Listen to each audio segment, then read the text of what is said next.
Verdade, é parar pra beber. Tem como tem que dar um recadinho.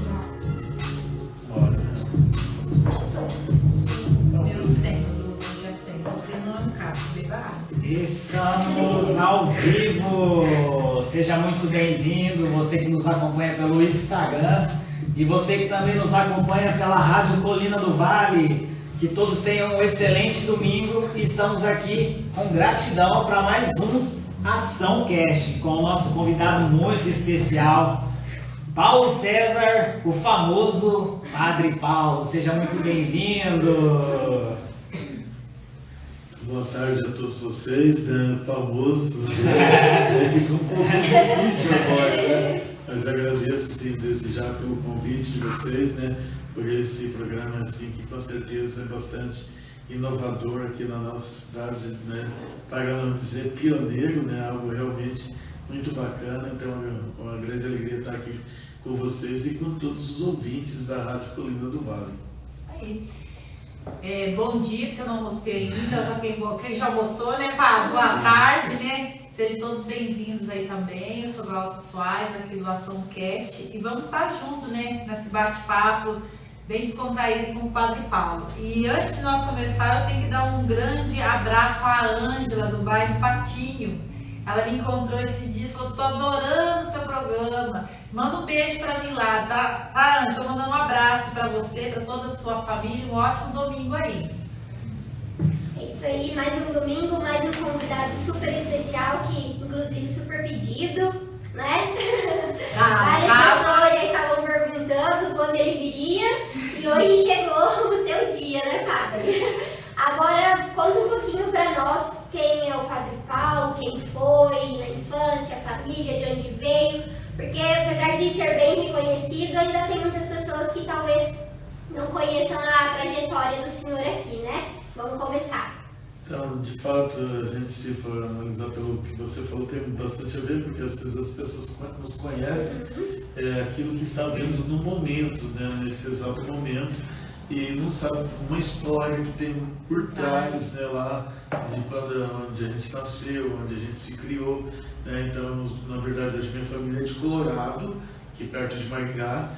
Não nasci em Colorado, nasci em Santa Fé, quer dizer, na verdade eu até brinco que eu ocupei a clínica hospitalar de Santa Fé para eu nascer. Mas a minha família é Nossa Senhora das Graças, né? Então ali foi minha origem, saí de lá com 8 para 9 anos para Colorado, e aí depois, né, uma pequena trajetória também em Itaguajé. Então eu falo, já dentro da minha caminhada, antes de entrar no seminário, eu já era caminhando pelo mundo, né? Não tinha um lugar fixo, assim como o padre também não tem lugar fixo. E segundo as lendas, quando eu tinha meus 5 anos, eu queria ser padre.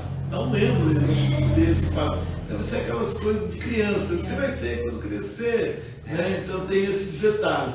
O que eu lembro, aos 9 anos, isso aí eu lembro, que o primeiro livro que eu li foi de São Francisco de Assis, O Cavaleiro da Pobreza. Aí, lendo esse livro, eu quis ser padre, né? Queria ser padre, mas assim, tipo, daquele tipo Frei Argos, né? Aquela roupa marrom, assim pra baixo, o dia inteiro e tal. Mas aí depois não deu certo, né? Tentei ir para os franciscanos, até que eu cheguei à conclusão que Deus tinha outros planos para mim. Então a gente vai aprendendo dentro da caminhada, assim, a ser, né, aquilo que a gente é hoje, e vai buscando nisso. Então, com isso também, eu sou filho mais velho de 2 irmãos. Meu irmão o Márcio, ele é 1 ano e 3 meses mais novo que eu. Então, assim, a gente, além de irmão, é amigo, claro, cuidando muito, né, bastante. Também não faz de criança, adolescente, né? Tem que falar isso, já que é para falar da nossa história, né? O padre já brigou com o irmão já. E muita! Muito, já quebrou meu nariz, contando né? Então tem esse detalhe, só que a gente sempre foi muito companheiro. Por mais que a gente brigasse assim, tal, às vezes até, né, violento, até as brigas de moleque, mas a gente sempre se protegeu um do outro, sempre se cuidou, né? Então, principalmente quando entramos na juventude, né? Então pai e mãe falavam assim, olha, a gente morava no sítio, para ir para a cidade, no final de semana, os dois saem juntos, os dois chegam juntos. É claro que ele tinha outros amigos, tinha outros gostos. Lá na cidade, né, cada um ia para um lado. Às vezes ele ia até para outros lugares e eu não ficava esperando o outro para dar aquela proteçãozinha, para chegar junto em casa, não complicar a vida do outro. Então, assim, tem essa infância, né? Trabalhar na roça, né? Outro detalhe, né? Até meus 20 anos eu morei no sítio, né? Então, lá em Colorado, na Água Jupira, na Água São Paulo do Sul. Então, fui criado na lavoura de café, mas trabalhei em várias lavouras também. Então, a gente tem esse gosto pelo sítio, pela natureza, devido também a toda essa formação.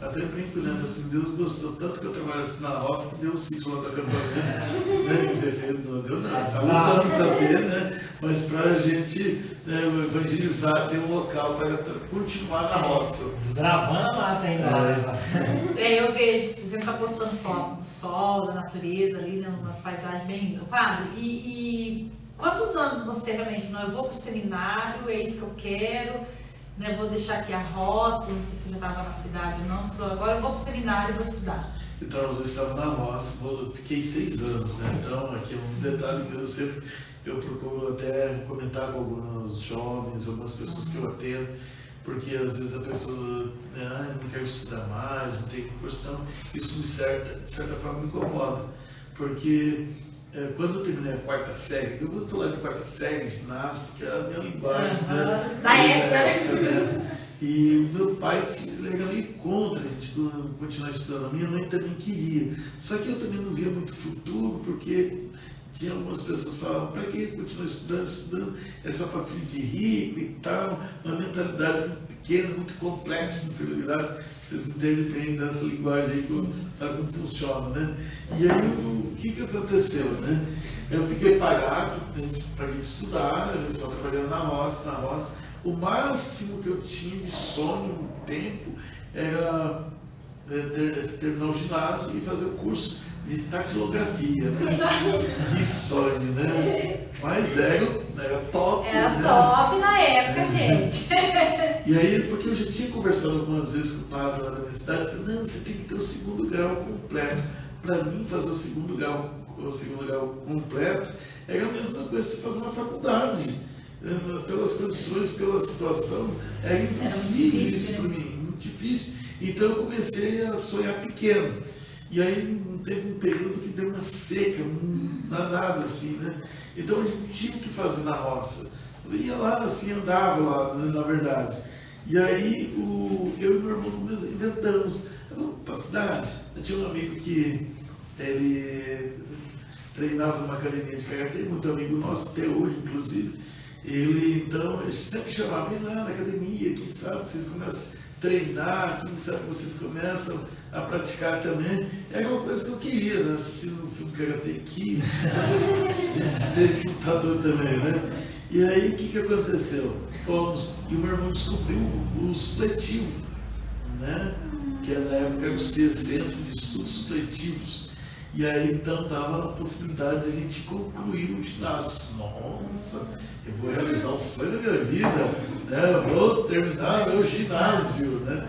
E aí a gente começou a estudar. E não entrei na academia de karatê porque eu fiquei na dúvida ainda se fazia o supletivo ou se entrava na academia de karatê. Mas aí por fim eu me decidi, né, pelo estudo. E aí foi onde o que aconteceu? Eu tinha vontade de ir para o karatê porque eu falava, se eu fizer ser um professor de karatê, eu consigo sair da roça, porque netamente já tinha uma ideia de sair daquela situação que a gente se encontrava também lá na época.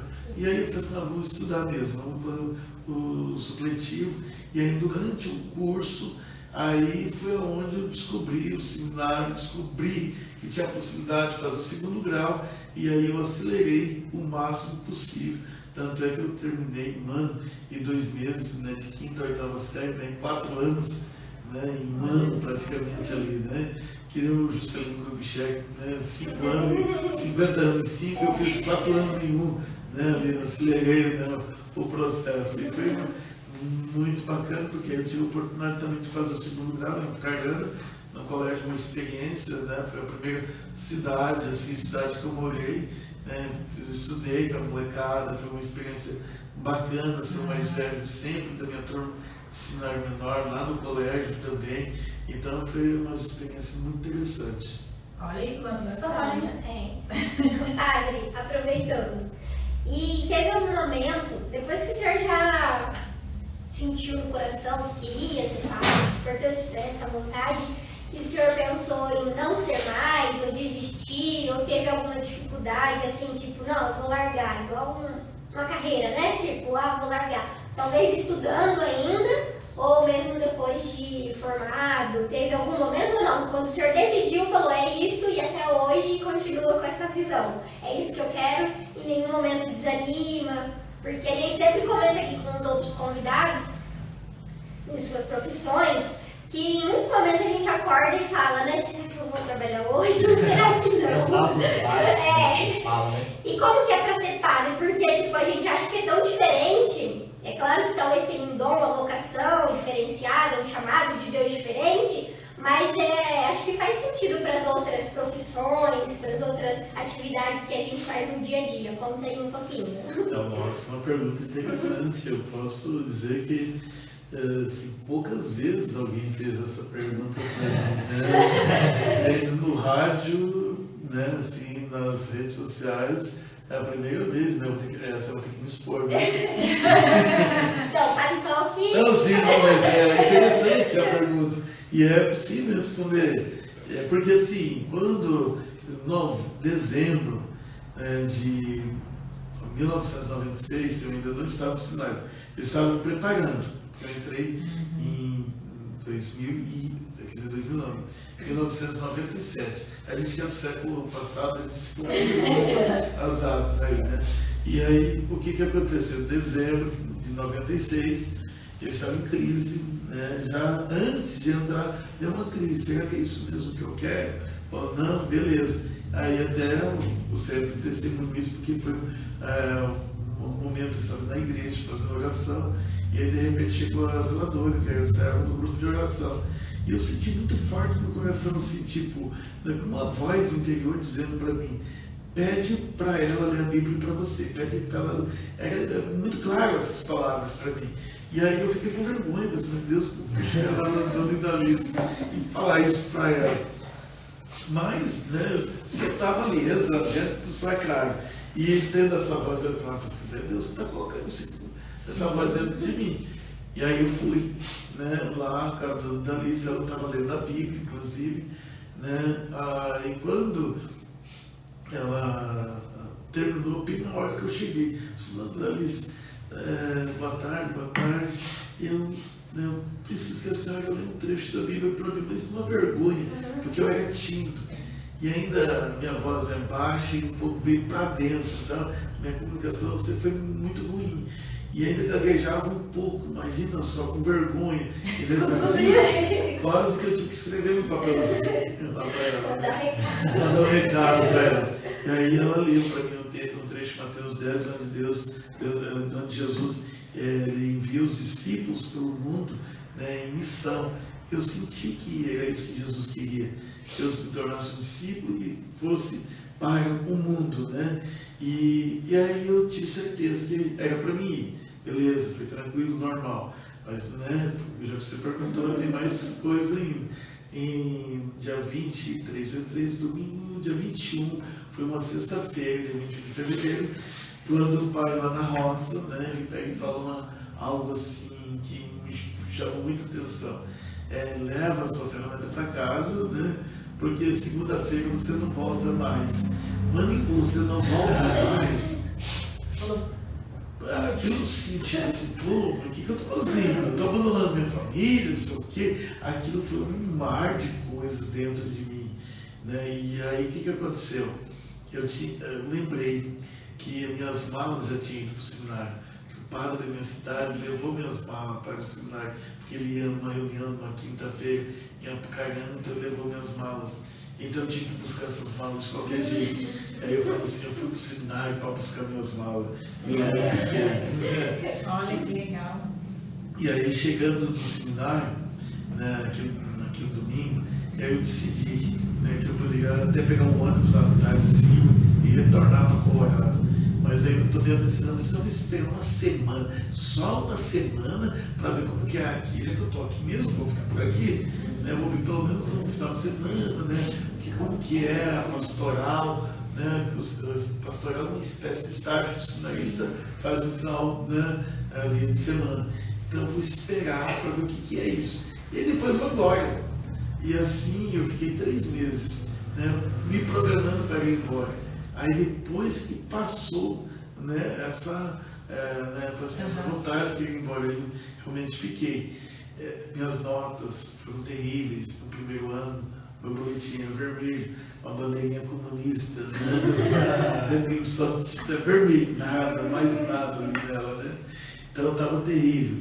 E assim, minha média de 1 a 100 em matemática, eu me lembro até hoje, porque fui 11, você imagina? Então, e a avaliação era por bimestre. Então, assim, foi um ano muito puxado. Aliás, os 3 anos de seminário menor foram muito puxados, porque eu falo que os 3 piores anos da minha vida, né, foi no seminário menor.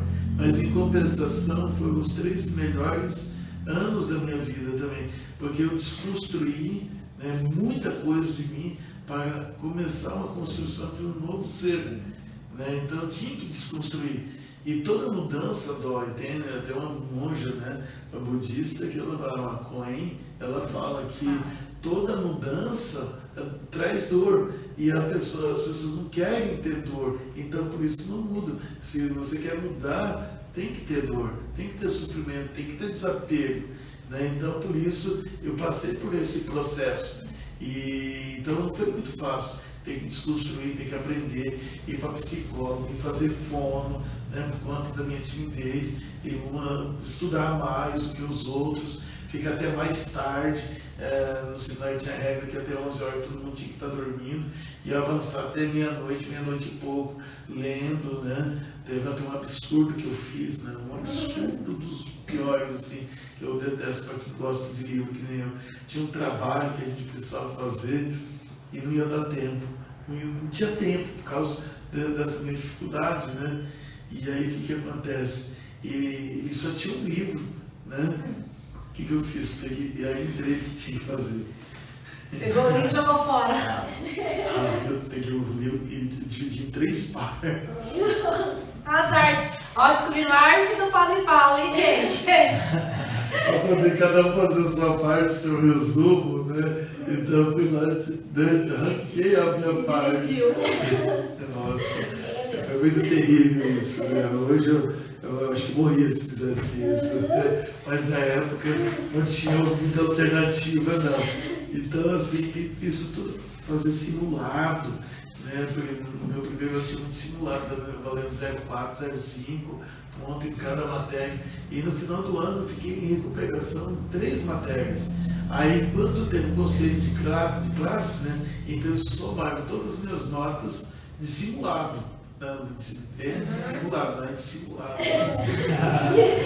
Tem uma separação. Tem uma separação aí. E aí o que acontece? Todas as notas davam 2,5, se eu não estiver enganado.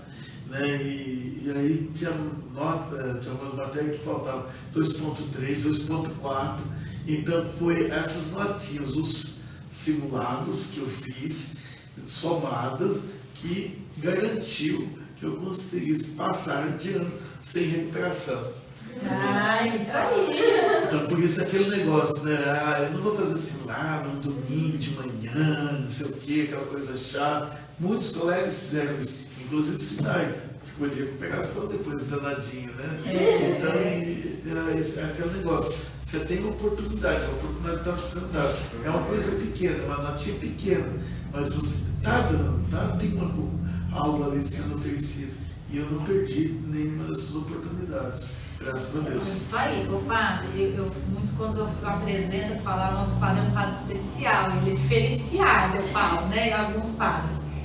Sempre que você foi assim, com essa energia de ideia, de projeto, porque eu vejo assim que né, na nossa paróquia aqui, né, trouxe aí o acampamento, o ESC, tantos outros projetos, ideias, movimentos que o senhor está sempre envolvido, né? Tá ali na associação comercial, ajudando, dando ideias. Eu vejo assim, essa energia, essa disposição, né? Esse sempre estar inovando, sempre foi do senhor isso aí mesmo, assim, desde jovem, sempre teve essa energia, essas ideias, esses projetos, assim. Como é que conta para nós um pouquinho, assim, dessa tua energia, das tuas ideias? Então, na verdade, não era bem assim, não. Como eu já disse, eu era tímido, tinha dificuldade de falar, mas dentro da minha cabeça passava 1001 coisa. Estava trabalhando lá na roça, ficava pensando em soluções, por exemplo, para o Brasil, para o Estado, para isso, para tudo. Legal. E por que, né, eu pensava nessas soluções? Porque desde pequeno, quer dizer, não muito assim, mas desde quando comprou televisão, né? Então ainda sou do tempo da lamparina. Vou dando um detalhe, né? Eu sou do tempo da lamparina, não tinha energia na casa onde a gente nasceu, não tinha um banheiro com chuveiro, era bacia de tomar banho, gente. Quem já passou por essa experiência? Eu sou dessa época também, padre. Então, aí depois que teve o chuveiro de balde. Entendeu? Então o negócio foi assim. Foi evoluindo, já evoluiu muito. Sempre lá da tribo. Vamos processar que eu estou fazendo zoeiro. Não, gente, mas foi uma evolução nas coisas assim, materiais mesmo, né? Da sociedade, do que era normal para os outros, na casa não era. Tinha um radinho a pilha, né, que minha mãe tinha ganhado, então o único meio de comunicação era o rádio. E ali eu já desenvolvi, ainda criança, um gosto peculiar, né, assim, que eu sei poucas pessoas têm, mas no final do rotina era o gosto de escutar a voz do Brasil. Né? Então, assim, isso já foi uma marca para mim, porque ali você fica sabendo de informações políticas, de leis, né, de administração, de uma série de fatores, né, do que está acontecendo, assim, mais ou menos, tal. É claro que não é todas as notícias que se dá ali, mas então já foi despertando minha mente para isso. E depois, quando teve a televisão, aquele negócio, o pai e a mãe queriam dormir super cedo. Eu ia lá, ligava a televisão, deixava só no 1 para eles não acordarem, colava o ouvido da tela, lá, o jornal, todas esses programas jornalísticos e, né, de informação. Então eu sempre tive muita sede por informação. Então eu chamo de sede mesmo. E depois eu comecei a ler, logo no meu primeiro ano de escola, eu li o primeiro livro. Na época não era uma coisa muito normal isso também. Não. E aí depois a esposa do patrão do meu pai, ela tinha uma visão bem interessante. Ela percebeu que eu tinha gosto pela leitura. E aí o que ela fez? Emprestou o livro, deu o livro para mim. Então com isso me ajudou em várias áreas. Só que desenvolveu o pensamento. Só que eu não contava para ninguém. Então dentro da minha cabeça eu tinha planos, ideias, planos. Só que de tantas pessoas falarem que filho de pobre não podia fazer faculdade, que não ia para frente, que não sei o quê. Crenças limitantes, né? Total. O que aconteceu? Eu criei, de fato, uma barreira, eu fui perdendo. E aí, quando eu tinha alguma oportunidade em algum lugar de expressar minha ideia, pela minha dificuldade de falar e a vergonha de falar errado, hoje posso falar errado, não tenho mais vergonha, continuo falando do mesmo jeito, né? Já perceberam, né? E, então, o que acontece? Então, não falava, então isso ficava lá dentro. Então, fui podado, até mesmo no cenário, né? Eu tinha vergonha, tinha oportunidade, mas tinha vergonha. Então também é outro problema sério, porque aí não era mais as pessoas, era você com você mesmo. Então, ao longo da história, você foi criando tanta crença ali, foi se podando tanto, né, padre, que daí, mesmo que você pudesse já fazer, você se trancava, porque já tinha um bloqueio, né, os traumas, os medos ali, né? Sim, aí eu fui, só ali quando eu já estava chegando na filosofia, meu terceiro ano, seminário menor, que eu já comecei me soltando um pouco, falando um pouco, expondo, né? Mas isso também foi muito lento também. Aí depois de padre, sim, né? Que eu tive assim, a oportunidade de me desenvolver. Eu tive a oportunidade de ficar na minha própria cidade, um tempo, uma experiência diferente, né, de ser padre na própria cidade. Tem um lado bom, tem um lado ruim, né, disso.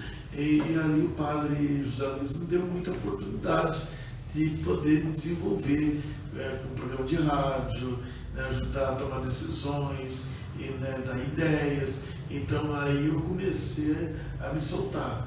Né? Então foi ali que começou. Depois eu fui transferido para Apucarana, aí eu fiquei numa paróquia que eu não tinha muita oportunidade de dar ideias. Só que por outro lado, estar numa cidade grande, o mundo é outro. E aí eu construí, né, uma trajetória que eu não precisava da paróquia para poder desenvolver como padre. E aí quando eu fui para as paróquias, aí não, aí eu soltei assim, agora é o negócio que manda que é eu, né? Ô padre, vamos falar pro pessoal aí, quem está nos acompanhando, enviar essa live para mais 3 pessoas, é claro, né? Porque o padre está trazendo a história dele aqui, né? Tanta coisa que ele já contou que ninguém passava na cabeça, né? Então, galerinha, já segue a página do Ação Cash aí no Instagram.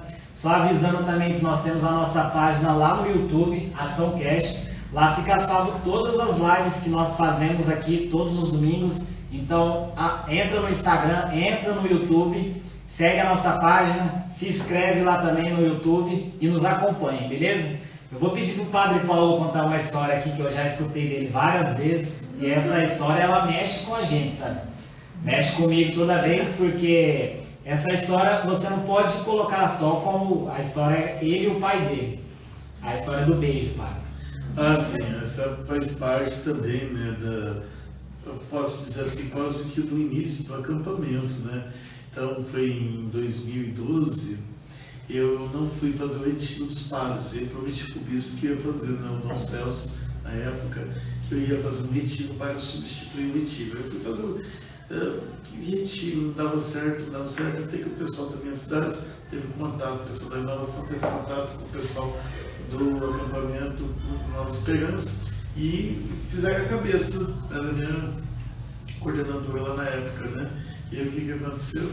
Vamos lá, então conheci esse projeto e tal, marquei um horário com o Padre José, fui lá conhecer, conversar, perguntar algumas coisas, numa data dava possibilidade, me organizei, beleza, então vamos fazer o acampamento.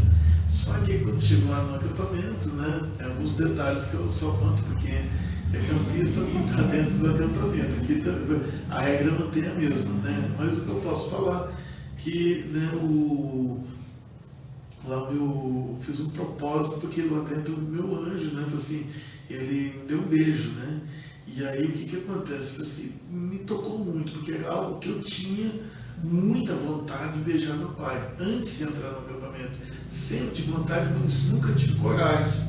Abraçava o pai, brincava de lutinha com o pai, né, e tudo mais. Então a gente tinha uma amizade muito grande com o pai, mas não tinha essa coragem. Via algumas outras pessoas fazendo, né, filhos casados, puxa, por que eu não faço isso lá também com meu pai? Aí foi onde que com esse beijo lá do meu anjo, assim, eu vou beijar meu pai.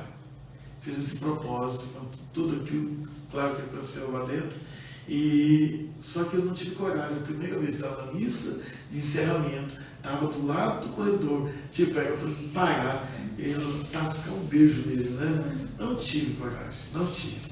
Na segunda-feira eu posei em casa, fui para o Colorado, né?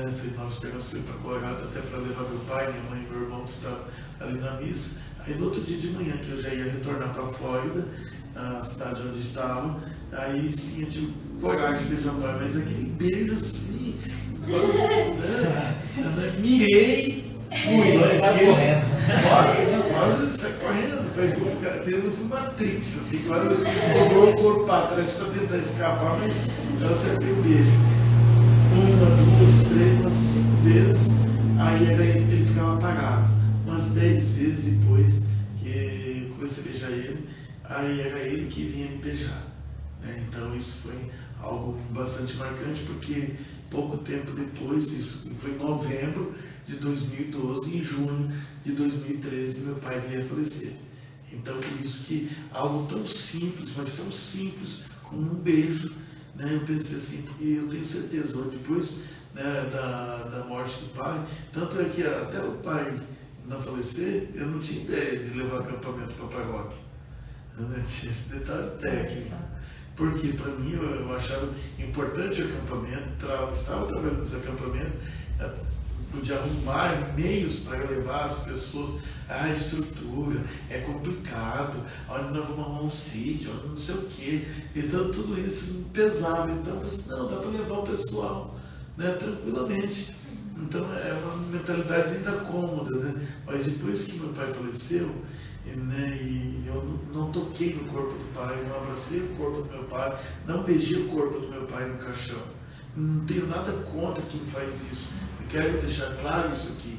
Mas para mim é importante que na véspera da morte dele, né, que foi uma terça-feira, eu estava lá na minha cidade, Colorado, e tinha uma missa às 11 horas da noite, que era uma missa de véspera do Dia dos Namorados, que o padre tinha organizado. E ele pediu para eu celebrar essa missa no lugar dele.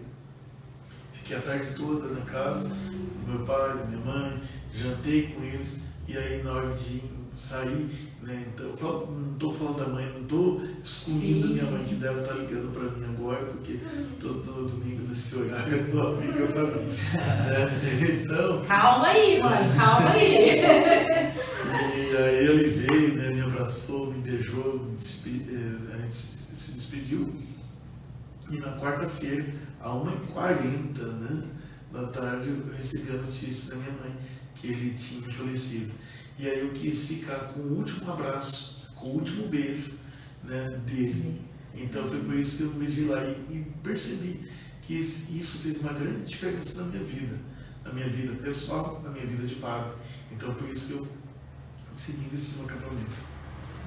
O que marca muito é você criou esse propósito, né? Você planejou isso, você falou, esse é meu propósito e eu vou dar um beijo nele. E depois desse beijo as coisas mudaram, né? Na sua mente, dentro de você.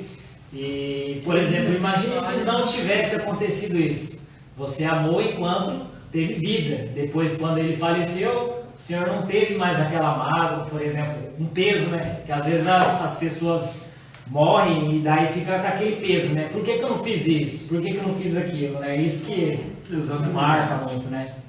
Então, é justamente isso. Quando eu comecei a beijar o pai, ele me beijar, então já deu muito essa consciência, né? De poder levar, né, as pessoas a também viver a experiência. Mas depois que ele falou assim, não, agora não, agora eu tenho que levar para mais pessoas, né? E mais pessoas significa ter um lugar para fazer o acampamento. E aí foi onde que nasceu essa situação. E quando eu arrumei um lugar, quer dizer, encontrei um lugar e de algumas condições favoráveis para ter um sítio lá em Flórida, no Lobato, o que aconteceu? O bispo me transferiu. Aonde? E ele simplesmente foi, né, assim, foi o que eu tinha estava sendo transferido, mas não falou o local. Fiquei 15 dias sem saber para onde eu ia. Só que eu falei para ele assim, o senhor está me transferindo de paróquia e não de projeto. E aí, assim, então eu me preparei, né, eu já estava me preparando, na verdade, com o Sidney, fazendo, né, um coach com ele, justamente para poder entender um pouco mais de todo o processo, para mim, né, para minha pessoa estar preparado também como padre. Então foi, né, não foi assim algo que simplesmente eu fui metendo a cara e coragem e ir para frente. Então também procurei me preparar para trazer o acampamento. Então já estavam todas as coisas sendo favorecidas ali naquele momento. E aí foi onde o bispo me transferiu. Só que aí que tem um detalhe, né? Porque quando me transferiu para cá, eu percebi uma oportunidade. Né? Então essa é uma das coisas que para mim foi marcante. Que a gente não tem percas, a gente tem oportunidade. Quando você olha, né, ali a situação. Então eu tenho a oportunidade de estar só numa paróquia, ela estava em 3. Cuidar de uma paróquia corrido, assim, 3 então, nossa senhora. Puxado. Se uma é corrida, 3 é demais, né? Por isso, então, que foi uma oportunidade. Então eu estou perdendo 3, né? Mas na verdade, quem paga o projeto, que é o acampamento, então nessas condições seriam bem mais favoráveis. E depois quando você começa, né, assim, do zero, algo que você tem um certo conhecimento, uma certa experiência, acaba facilitando. Então eu já cheguei aqui, aliás, antes de chegar já tinha calculado, já conheci algumas pessoas e eu já tinha marcado, né, quais seriam as pessoas que estariam, né, levando para poder formar uma base para ajudar a implantar. E aí fala como que foi quando o senhor chegou aqui e foi encontrar pessoas que compraram a sua ideia, né? Você pode ter um projeto, se planejar, mas sozinho não consegue fazer, né? Todo esse projeto que aconteceu e vem acontecendo aqui na nossa cidade, tanto na paróquia, no acampamento, dos outros movimentos. O senhor foi achando outros doidos, assim, como dizem, que foram comprando a ideia? Como o povo não sabia o que era, né? Então fica mais fácil levar, né? Depois. E aí foi aonde, né? Assim, o que acontece, né? Então eu comecei a conversar com algumas lideranças que já eram da igreja, né? Que eu percebi que tinha bastante participação, sempre estavam envolvidos ali, né? Pessoas que, né, que tinham um espírito de abertura também. Então tinha 5 vagas, logo quando eu cheguei. Daí um pouco o Padre Adão mudou a proposta, só se você deixar de novembro para dezembro, vai ter então 20 vagas. É lógico, eu peguei as 20 vagas, né? Muito mais fácil para mim. E aí eu acabei levando só 17, porque muita gente desistiu, porque não sabia o que era, onde era, o que ia Ficar fazer. 5 dias. 5 dias e tal, né? Aí Paranavaí, né? Paranavaí. Então aí o pessoal dentro do inesperado, do obscuro, acaba desistindo mesmo. Mas aí esses 17 foram, depois mais 5, depois mais 10, né? Aí a gente teve um grupinho formando uma equipe base, aí encontramos lá o sítio, começamos a desbravar, né? E assim, tudo meio na cara e na coragem. Mas aí a pessoa sempre meio naquela situação. Como que vai comprar um sítio sem dinheiro? Como que vai montar uma estrutura sem dinheiro? Aí foi por isso que lá ganhou o nome de Comunidade Católica de Jesus Misericordioso, porque ia ser Comunidade Católica Nossa Senhora das Graças, porque foi a imagem Nossa Senhora das Graças por primeiro que eu comprei para formar o acampamento. Mas uma pessoa que estava do meu lado, o santo lá, ela perguntou para mim: Padre, vai dar tempo para preparar o sítio para o ano que vem ter o acampamento? E aí eu falei para ela assim, sabe a frase do quadro Jesus Misericordioso? Jesus, eu confio em vós, então. Aí eu falei assim, essa frase, Jesus eu confio, né? E aí, em cima dessa frase, e olhando para esse título, né, dado a Jesus da sua misericórdia, foi aonde eu comecei a pensar, puxa vida, as pessoas ao chegar aqui tem que ter misericórdia.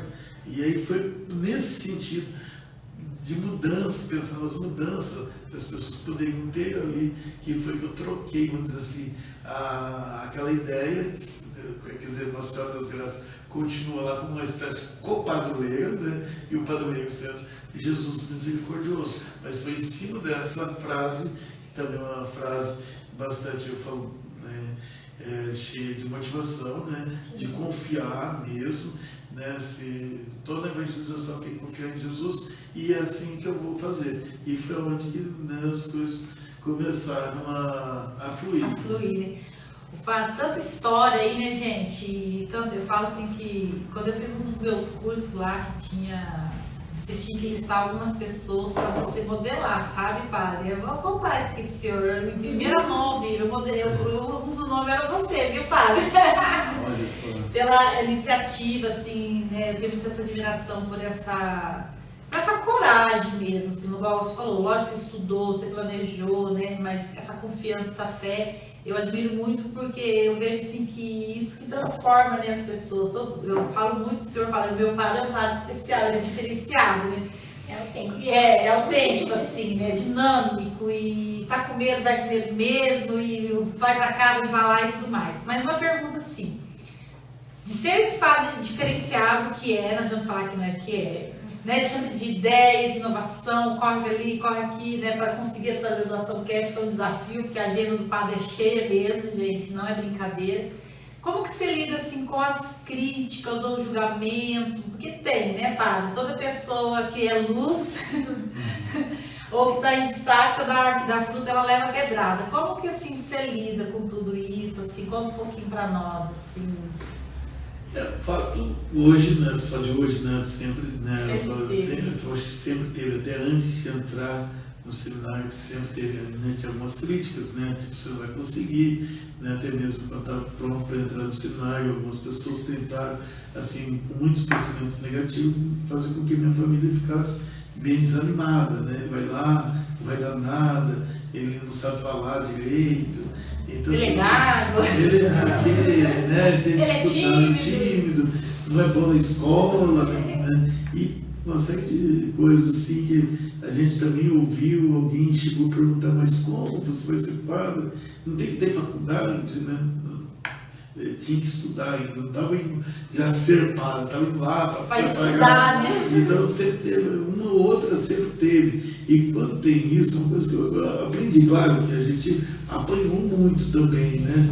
Mas, por exemplo, algumas situações eu dou respostas, algumas situações, mas na maioria das vezes eu, assim, deixo o pessoal criticar, né? Deixo o pessoal falar. Você silencia, né? Silencia, e se tiver que falar, mas não deixo aquilo dentro dominar, comandar minha vida, aquele sentimento que vão colocar em cima de mim.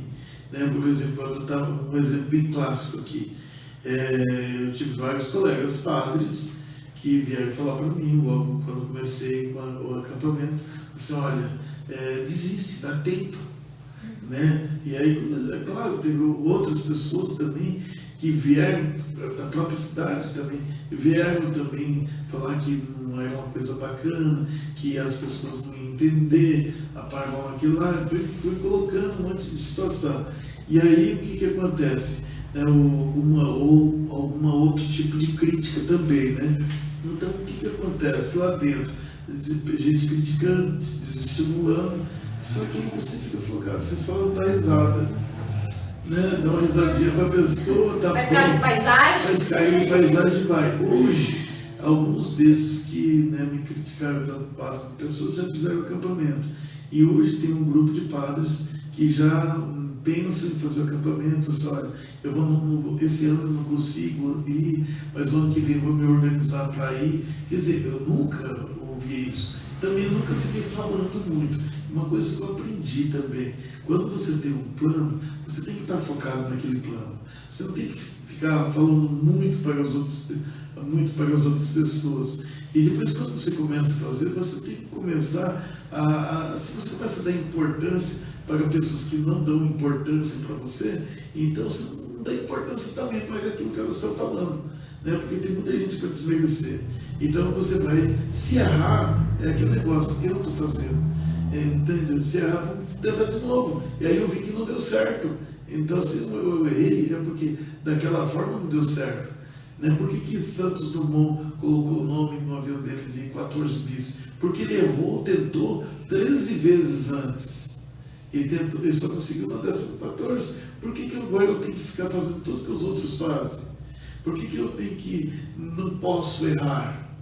Né? Sendo que todos que conseguiram alguma coisa, os inventores, ou as pessoas que conseguiram alguma coisa na vida, foi porque tentaram e porque erraram ao tentar.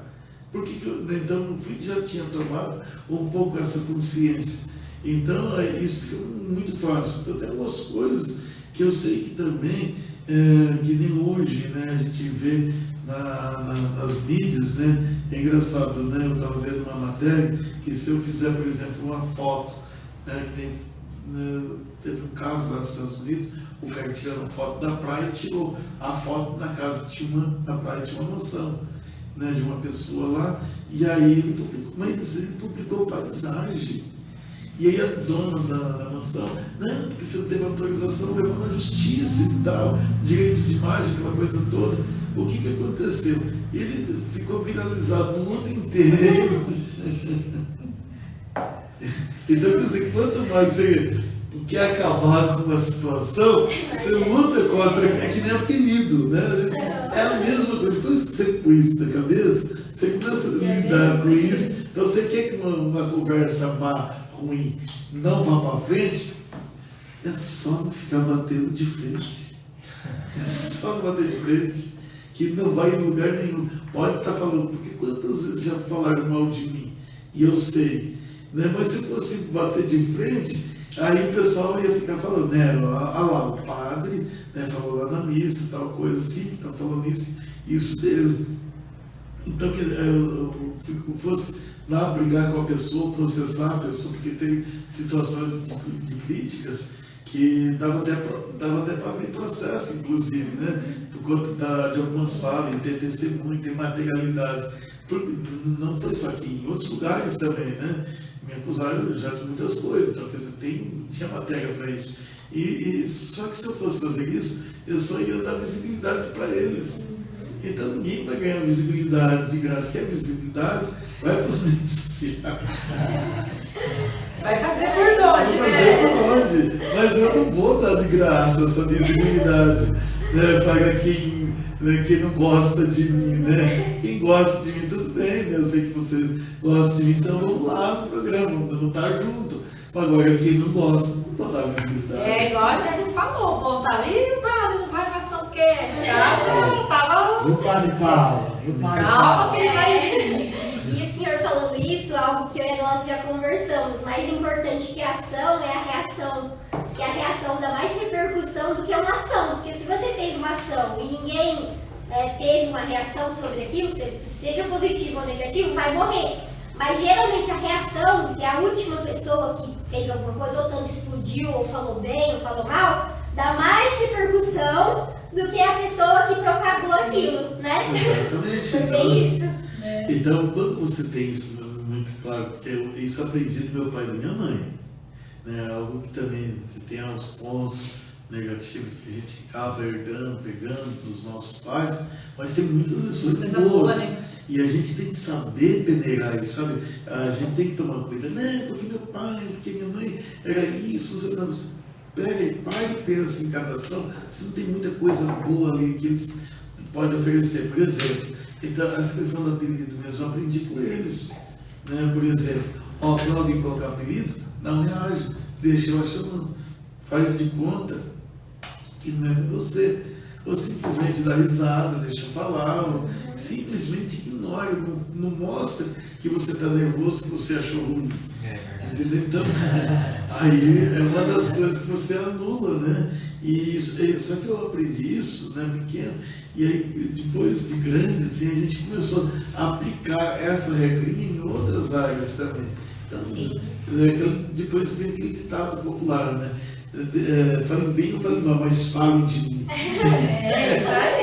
Só para exemplificar, eu lembrei de uma coisa assim, não entrar em polêmica, só falar o fato do Will Smith, né, que foi há pouco tempo atrás. Quem fez a ação foi até esquecido, saiu de vítima, mas a reação que ele tomou chamou mais atenção. E acabou que ele saiu, né, de ruim na história. Então assim, muitas vezes é isso. Talvez a pessoa que fez a ação foi com boa intenção, ou no caso não foi. Mas quem teve a reação saiu mais bem ou mal repercutido do que quem realmente começou todo o away. Então, em certas situações é melhor ficar calado, né, padre? Do que revidar. Silêncio. Se não for uma reação boa que a gente vai ter, é difícil, às vezes, que o sangue, né, não é de prata, mas faz parte da vida. Exatamente, tem até isso, é um princípio do livro Arte da Guerra, né? Quer dizer, para você vencer uma batalha, para o povo general, aquele que não derrama nenhuma gota de sangue para vencer uma batalha.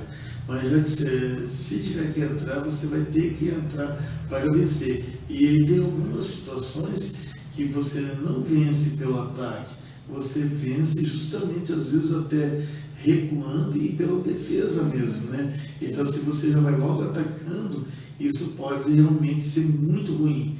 Então, quando você também, diante de algumas situações, recua ou deixa a coisa acontecer, então você vai ter mais forças depois para encontrar uma resposta, porque na hora ali do nervosismo, você não consegue encontrar às vezes, o meio, ou o caminho, ou a situação mais favorável. Então, quando você para e pensa, você consegue ter uma resposta melhor. Então, se você está nervoso para tomar uma atitude, significa que você não pode tomar aquela atitude. O jogo de xadrez ensina muito isso. Eu sou péssimo no jogo de xadrez, mas eu consigo vencer de alguns bons.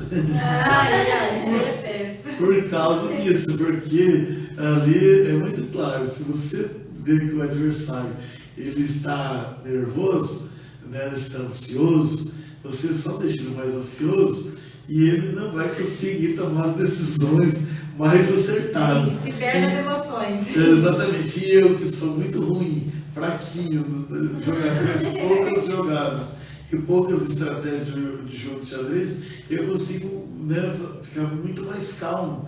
Né? Esses dias atrás eu joguei, né, só para falar disso, para falar da cantar vitória, né, e eu joguei com um menino que, nossa, quando ele começou a falar, nossa senhora, aqui vai ser um arraso total, né? E aí eu usei essa estratégia, né? Eu deixei ele, né, e foi na situação de, às vezes, você perder algumas posições, nem sempre você, no jogo de xadrez, não é porque você perdeu certas pedras ou certas posições, significa que aquilo é uma derrota, mas significa que pode ser uma estratégia, né, para te ajudar. E nesse sentido, na vida, quando acontece isso também, às vezes aquilo que parece ser perca naquele momento, você está levando o desafio para casa, você está engolindo um sapo, né, não sei o que mais lá, com tudo isso, só parece, porque na prática, né, você está levando a vantagem. Quando o outro acha que você está ganhando, você consegue depois dar a volta por cima. E aí, né, como você disse lá, do Will Smith, mesmo ele tendo cometido, né, a ação, ele ainda saiu por cima, né, porque o outro reagiu de forma inesperada, de forma nervosa, de forma impensada. Ele podia ter mantido a calma, chegado lá e ter dado uma baita de uma lição de moral, né, ali na calma e na tranquilidade, ter chamado a esposa dele, né, ter feito as pessoas se comoverem ali e não ia precisar ter nada daquilo lá. E galerinha, já estamos chegando ao fim do nosso Ação Cash de hoje. Já calma, mais 3 perguntas. Faz bate-rebate. Bate-rebate. Nós queremos agradecer o pessoal que está nos acompanhando. Tem um brindezinho, uma lembrancinha para o Padre Paulo aí, Jéssica? Tem sim. Queremos agradecer a confiança, né, de estar aqui com a gente, ter acreditado em nós, confiado no nosso programa. E a gente agradece também em forma de uma lembrança, que eu espero que o senhor goste. Falando em livros, né? Eu nem imaginava que o senhor gostava de livros, né? Nem conheço. Mas é agradecimento mesmo por confiar, né? Acho que essa é a palavra. Todos os convidados que vieram ouvir, eles confiaram em nós, senão não estariam aqui, não passariam por aqui e dariam essa lição de vida, né? Que eu tenho certeza que quem está assistindo ao vivo, quem vai assistir depois, pode rever também. É bom ficar gravado, ver ecoar por muito e muito tempo. E teríamos mais assunto para outros e a gente vai ter outras oportunidades, né? Todos que vieram vão ter que voltar, porque todo mundo sempre fica com aquele gostinho de quer mais. Mas eu espero que o senhor goste muito, tanto aqui da nossa companhia, do bate-papo. E fica essa lembrancinha aí para não esquecer de nós. Muito obrigado. Estou vendo aqui, né, que o livro sempre dá uma sacolinha da Ação Cash. Você viu? Personalizada agora, são chiques. Depois, assim, da minha caneca do Pequeno Príncipe, né? É claro, né, que eu faço o Pequeno Príncipe, foi um livro que eu já li algumas vezes, nem sei recordar o tanto de livro, das vezes que eu já li e reli esse livro, que de fato ele ajuda muito. Fala assim que as pessoas deveriam ler o Pequeno Príncipe, olhar cada detalhe, cada palavra lá como algo que, né, traz umas lições para a nossa vida, para a família, para o relacionamento, para as amizades e também para muitas outras coisas no dia a dia. Cuidar daquilo que é simples, parece que às vezes a gente não dá tanto valor, mas só depois que a gente perde, a gente dá valor. O Pequeno Príncipe fala disso. Então, é muito significativo, né, para mim. Né, e esse aqui realmente eu tenho. Né?